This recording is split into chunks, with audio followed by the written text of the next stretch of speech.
এইটো আব্দুল ৰূপ ফেন ক্লাব যোৱা 2020 চনত এই আমাৰ বালাবিটা বাল্লকী ৰায়পুৰ ধূপগুৰিৰ যুৱকসকলে সকলো মিলি পেলাই এই মোৰ নামেৰে আব্দুল ৰূপ ফেন ক্লাব এখন মানে ক্লাব প্ৰতিষ্ঠা কৰিছিল আৰু প্ৰত্যেক বছৰে এই ক্লাবৰ তৰফৰ পৰা এই ঈদ উপলক্ষে হওক বিভিন্ন মানে সামাজিক কামত এই ফেন ক্লাবৰ পৰা এই যুৱকসকলে সহায় সহযোগ কৰি আহিছে আৰু আজি মই এই বালাবিটা গাঁৱৰে সন্তান হিচাপে এটা সৰু সন্তান হিচাপে মোক এই মোৰ নামত যিটো ফেন ক্লাব খুলিছে এই যুৱকসকলে সিহঁতে আহি মোক এখন ফুলম গামোচাৰে আৰু শৰাইৰে আৰু জাপিৰে সম্বৰ্ধনা জনায় আৰু এই সম্বৰ্ধনা জনোৱাৰ কাৰণে মই অন্তৰৰ পৰা এই ফেন ক্লাবৰ যিমান সদস্য আছে সকলোকে মই মোৰ অন্তৰৰ পৰা ধন্যবাদ জনাইছোঁ।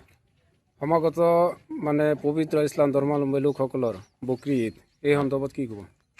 হয়, এতিয়া মানে এই চৰকাৰৰ যিটো এছঅ'পি জাৰি কৰিছে সেইটোৰ উপলক্ষে মই এটা কথা অনুৰোধ কৰিম যে যিহেতু আমি অসমৰে মানুহ অসমত বসবাস কৰি আছোঁ, এই চৰকাৰৰ যিটো মানে আইন সেই আইন মতে আমি চলিব লাগিব আৰু সেই আইন মতে সকলো চলাৰ কাৰণে আমি অনুৰোধ জনাইছোঁ।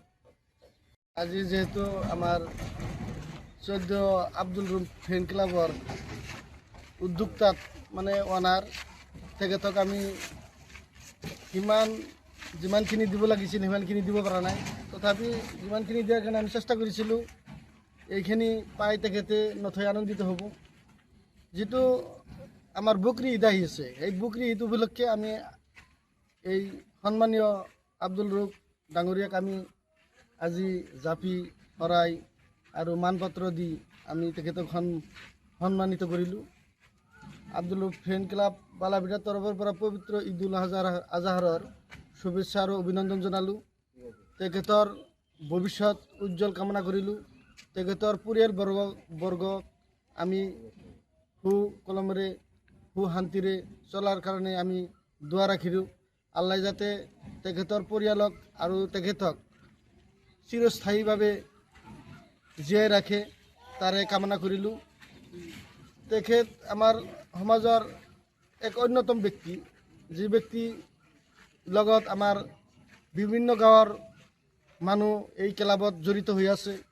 জোচাইটি, ৰায়পুৰ, জয়পুৰ, বাল্লকী, বালাবিটা, উত্তৰ বালাবিটা, জামতলা, বৰপেটা ৰোড বিভিন্ন জেগাৰ মানুহ এই ক্লাবত জইন হৈ আছে। তেখেতৰ সন্মান, তেখেতৰ প্ৰতি ভাল পোৱাৰ কাৰণে এই ধৰণৰ মানুহ তেখেতৰ ক্লাবত জইন হৈ আছে। সেইকাৰণে আমি তেখেতক যিখিনি সন্মান কৰিছোঁ আমি সেইখিনি সন্মান কৰিব পৰা নাই, তথাপি আমি আল্লাহৰ ওচৰত দোৱা কৰিলোঁ যাতে আগন্তুক দিনত আমি তেখেতক আৰু ভালকৈ সন্মান কৰিব পাৰোঁ। এইখিনি কৈ মই যিকোনো খবৰৰ বাবে যোগাযোগ কৰক আমাৰ এই নম্বৰত 9181 307 221।